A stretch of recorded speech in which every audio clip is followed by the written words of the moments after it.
Okay. The meeting of the Board of Regents of the Texas Tech University System is now called to order. Kano, will you please call the roll so we may establish the record of attendance? Yes, Mr. Chairman, this is a roll call to establish the record of attendance. Ms. Acosta. Present. Here. Mr. Campbell. I'm here. Mrs. Carrick Davis. Present. Mr. Cash. I'm here. Mr. Colt. Here. Mr. Gordon. Here. Ms. Smith. Here. Dr. Sweat. Here. Mr. Womble. I'm here. Chairman Griffin. Present. Mr. Chairman, all members are present. Okay. Before we begin, we want to welcome the newest member to our board, our new student regent, Steely Smith. Steely, welcome. We'll have some more formal introductions at our August board meeting, but this will be her first meeting to join us, and individually as well as collectively, we are thrilled to have you with us, that you're joining this body, and we look forward to seeing you face to face and welcoming you more appropriately. So thank you for being with us today, and welcome. Thank you. I'm excited to be here. The board will continue an open session to consider items as a committee of the whole and the meeting of the board. James, please present item number 1, please.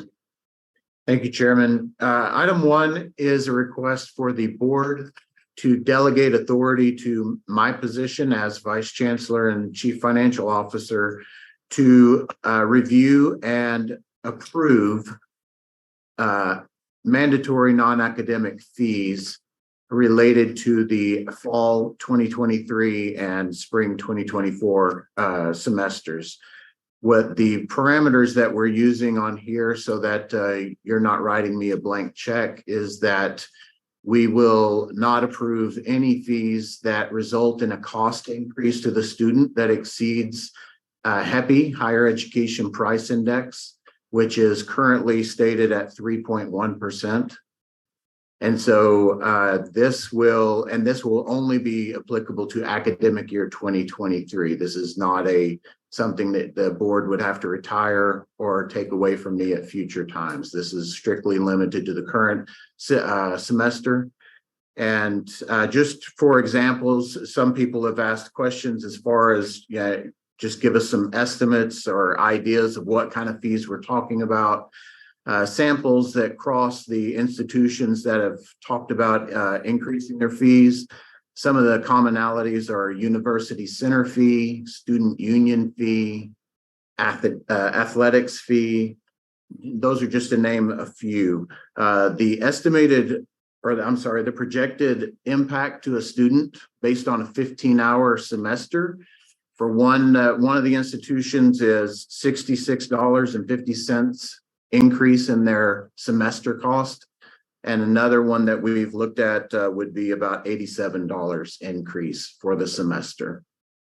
And with that, this would is projected to increase revenues for the universities in excess of $1 million each, and help them with their budget as they're preparing to bring their budget in August. Any questions?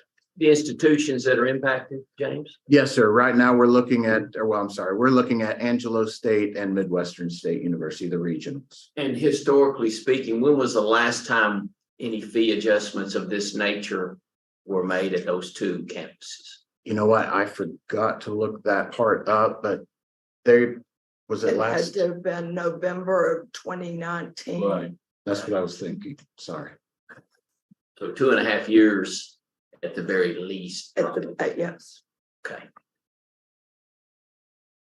And when are effective, would this be for the fall semester? Yes, sir. Upcoming? Yes, sir. Effectively. Any other questions or comments from the board, please?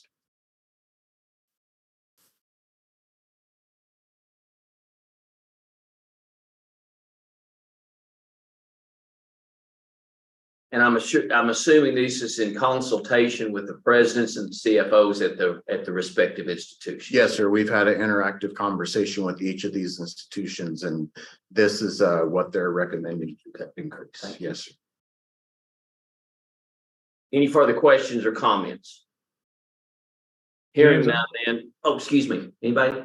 James, I know that is there a sliding scale that goes in the United States of fee increases? I know that Texas, we haven't had these fee increases, but is there a benchmark out there that we look at to see what is happening in other institutions across the United States? I am not aware of one as far as what's actually happening. I think what we typically look to is the HEPI, which just speaks to year-over-year cost increases. Anything to add to that? But to all the regents, the general academic institutions will not be increasing their tuition and mandatory academic fees for the next 2 academic years due to the additional $700 million that was appropriated in this bill that the governor signed on Sunday. So that's offsetting academic costs. These are for the non-academic costs, and it's primarily related to salaries and trying to just keep up with minimum wages in these positions. And to your point, Regent Cash, one of the things we always try to make sure is that we always follow HEPI, the Higher Education Price Index, to make sure that any adjustments we're making are not out of line with anything that be going on in higher education nationally. And generally speaking, we've always been below HEPI on the things that we've done with increases in fees anyway. Okay, that answers that index is essentially a Yes. CPI for Right. for For higher ed. Correct. Okay. And both of the institutions, their fee increases would be less than the HEPI rate of 3.1%. Any other comments or questions? Hearing none, then is there a motion to approve the item as presented? And I guess to assist someone making that motion, James, will you again state clearly what the intention and the objective is, please? Yes, sir. This would be to approve delegation of authority of the Vice Chancellor and Chief Financial Officer to coordinate and finalize non-academic fee assessments at ASU and MSU for the academic year 2023. Is there a motion? Mr. Chairman, is my motion. Thank you, Clay. Is there a second? Second. Thanks, Ginger. I'll ask for a vote, and again, because we are in a teleconference, I'll ask Kano to go roll call, please, for your acquiescence or not on the motion as presented. Yes, Mr. Chairman, roll call vote on the motion as presented. Ms. Acosta? Approve. Mr. Campbell? Approved. Mr. Scarrick Davis? Approve. Mr. Cash? Approved. Mr. Colt? Approved. Mr. Gordon? Approved. Dr. Sweat? Approve. Mr. Womble? Approved. Chairman Griffin? Approved. Mr. Chairman, we have 9 ayes. The motion passes. Thank you very much. And thank you, Kano.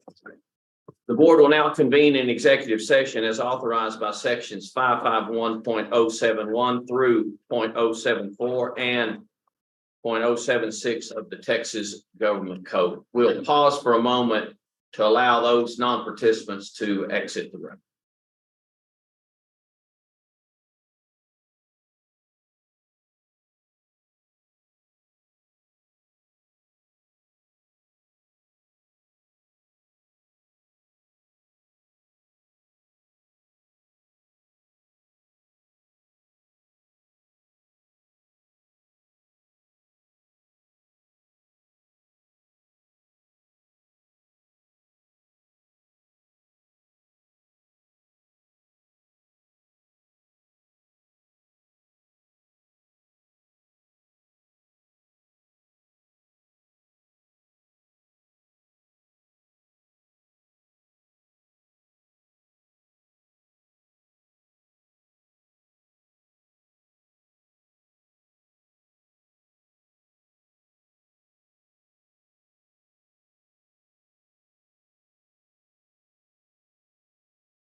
Chairman.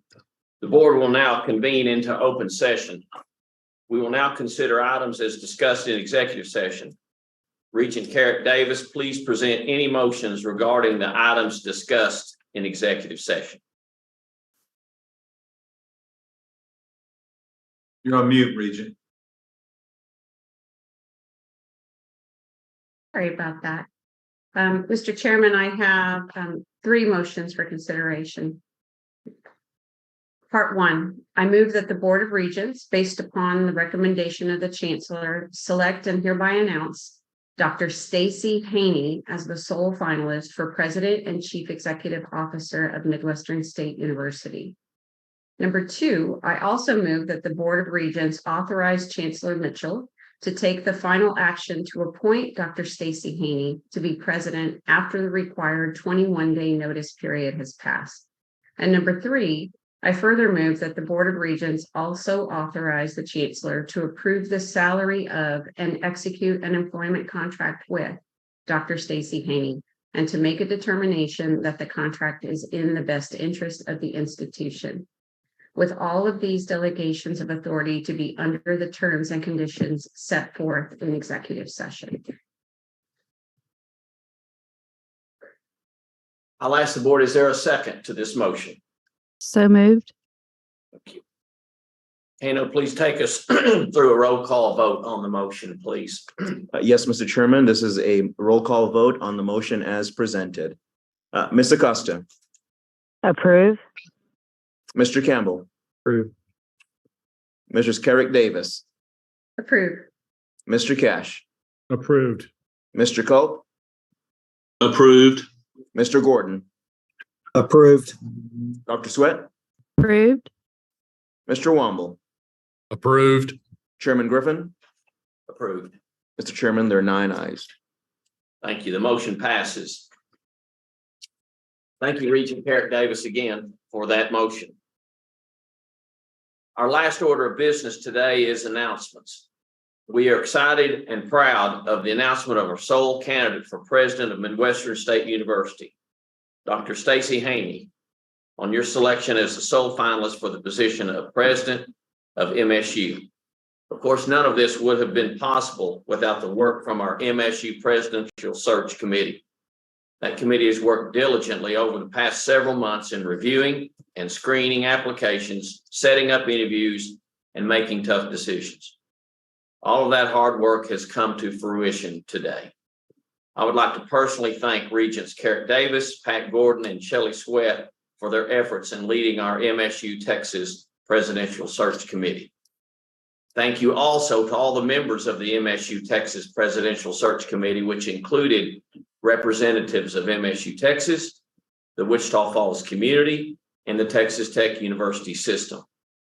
The search committee contributed their time and efforts in finding a remarkable candidate to lead MSU Texas as its next president, and for this we are deeply grateful. Regent Carrick Davis, Regent Gordon, Regent Sweat, and Chancellor Mitchell, would you like to make any remarks? Who wants to start? You go right ahead, sir. I'm ecstatic. She's coming home. She has a phenomenal background. She's energetic, and I'm excited for the future of MSU.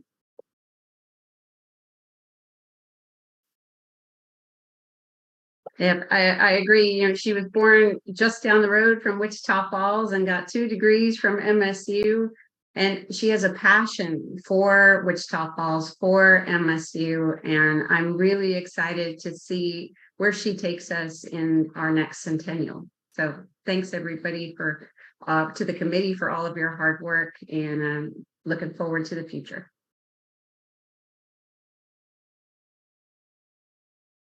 Anyone else? Pat? Yeah, so this is Pat. I'm ecstatic. I think it's going to be great for MSU, and I know she'll work very hard and make us all proud. And I enjoyed working with everyone on the committee and the hard work that we did. There was a lot of great candidates. And I think we're very fortunate to have a new president that's familiar with Midwestern and who's coming home. It's great. Thank you again Mr. for your Chairman. service. Yes, ma'am. Mr. Anything Chairman, I'd else? like to add, I would like to thank take a little moment to thank Dr. Lamb, Dr. Keith Lamb, for his loyal and dedicated service as interim president over the last 6 months. He helped us not only, keep the ship flying, the keep us flying level and steady, but he also started some great work that is going to enable Dr. Haney to get off to a flying start. So thank you, Dr. Lamb. Thank you, Ginger. Any other comments or announcements? There is no further business to come before the board. I move to adjourn the meeting. Is there a second? Second. Okay. Thank you. The meeting of the Board of Regents of the Texas Tech University System stands adjourned. Thanks, everybody, for your time. Thanks, guys. Thank you.